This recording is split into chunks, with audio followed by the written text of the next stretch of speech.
Maggie looks around New York from the other side of the river. The city that never sleeps is motionless and eerily quiet, except for the moans of a huge horde of walkers wandering through the streets of a dead city. The animated opening credit sequence tells about the fall of New York. 15 years earlier, during Operation Cobalt, the U.S. military blew up the bridges and tunnels of the city to contain a zombie virus spreading like wildfire. Cut off from the mainland, Manhattan has become an island of the dead. It's been years since Maggie and Negan last saw each other in The Walking Dead, and she spent the last few months tracking down Negan at the motel and cocktail bar of Izista and Motors.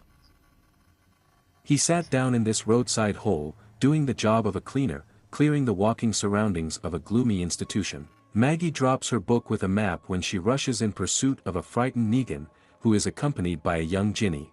"I thought you were better on your feet," Maggie says to Negan, putting her legs to his throat after he blocked the blow with a crowbar.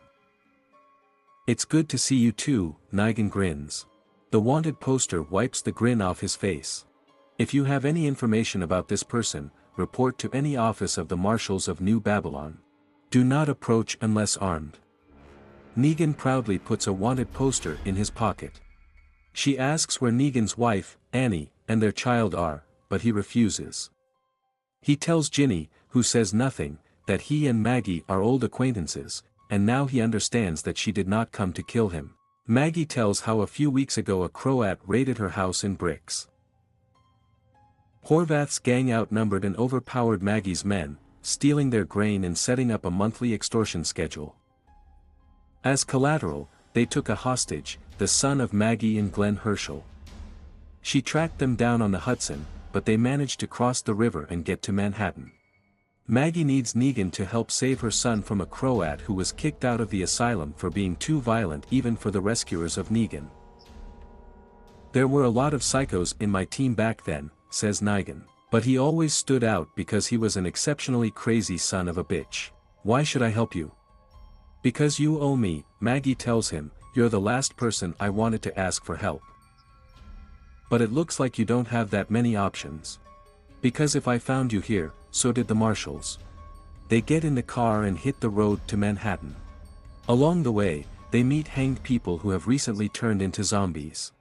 After smuggling Negan and Ginny out of New Babylon, the capital of the New Babylonian Federation, Marshal Pulley Armstrong is not far behind them. Marshal Armstrong receives a tip from the owner of the bar and throws her to walkers outside the motel for the death penalty Code 14, Section 8 aiding and abetting. Negan is wanted for the cold-blooded murder of a marshal and 4 other men. According to Armstrong, who is going to execute Negan under Code 14, Section 2 of the New Babylonian Law, there is nothing so magnanimous as hanging or beheading. For what this man has done, he will be hung upside down and sawed in half, from groin to head, very, very slowly. On the way, Negan says that about a year ago he was working on a farm when the Marshals raided there. Ginny asked to leave with Negan, taking nothing with her except the most valuable, a stuffed dinosaur. She hasn't spoken since someone brutally murdered her father. Maggie agrees to give Ginny a house in bricks, in a farming settlement that the settlers founded at an old brick factory, in exchange for Negan's help in saving Furzhal. Negan understands that Maggie can't kill him. "If I die, you won't get your son back. You need me." Gritting her teeth, Maggie reminds him that this is about both sides. "And I'm sure the Marshal has something to say about this. He is not entirely guilty of the crimes he is accused of, and he believes that he paid for what he did." Accompanied by Marshal Fritz and Giano, Armstrong tracks the duo to Jersey City, using Maggie's book with a map as a guide.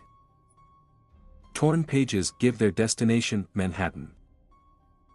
Confused, Armstrong unfolds the note. Joel Armstrong, Oliver Street. Ept. 505, NY. Maggie and 9 manage to take Giano hostage, using the junior marshal as insurance to get across the river on a captured boat. But the journey is not easy. Tension builds until Negan turns to Maggie about her increasingly reckless behavior. "I understand that because Herschel was taken away, you spun, stirred up emotions, memories, all sorts of shit, but the vengeful thoughts that I thought you'd left behind. It's obvious you're awake, damn it. But what I don't understand is that after all these years, you still think I'm the bad guy. It's not like that. But you know what, Maggie, ask yourself one question, how many husbands and fathers have you killed? Maggie, already suffering from induced nightmares about Glenn's death, replies, what you did, you will never put to bed. On Manhattan Island, Maggie and Negan go to town with Giano in tow. Where are all the walkers? He asks, and that's a good question, there must be more than 1 million undead wandering around here somewhere. Before they can continue on their way to the building, from which smoke is pouring out at the same time every morning and evening, Negan asks Maggie to look after Ginny. Suddenly it starts raining corpses. Revived walkers fall from the floors above, collapsing on the street below like hail in human growth. Someone controls an asphalt paver, turning on music and leading a horde of walkers like a Pied Piper, forces the trio to take refuge in the laundry room. Armstrong gives chase, accidentally shoots Giano and kills him when he opens fire on Negan. Armstrong tells Maggie that he is a law-abiding man who wants to return to his wife and 3 daughters, only he needs Negan. When walkers flood the laundry room, Maggie's fight with Armstrong almost turns deadly. I need him to save my son, she explains, fighting off the marshal, but he continues to strangle her.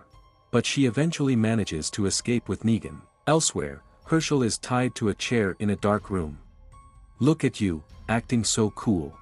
Just like your mother. Or maybe his father. The Croat scoffs. Tell me, have you ever met the man who killed your father? He lived among your mother's people for many years. Negan.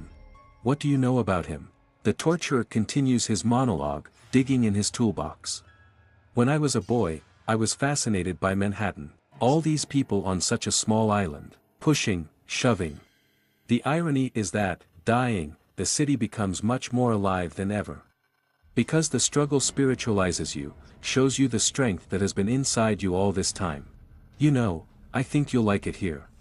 Horvath menacingly places the blade on Herschel's leg, apparently intending to torture him, but one of his men interrupts him, informing him that someone has escaped. On the roof, a terrified man, covered with cuts and other signs of torture, is desperately looking for an escape route. Having told the man that there is nowhere to run, the Croat says that he just wants to find out information about his community. The man tries to get over the zip line to another building, but the Croat cuts the zip line, causing the man to crash to death. The sadistic Croat jokes that the fall of a man from a height of 20 floors became a new record, but at the same time he remained much deader. Meanwhile, Maggie and Negan stumble upon a strange woman in the Manhattan neighborhood. As soon as this video gets 1,000 likes and 100 comments, I'm releasing a sequel.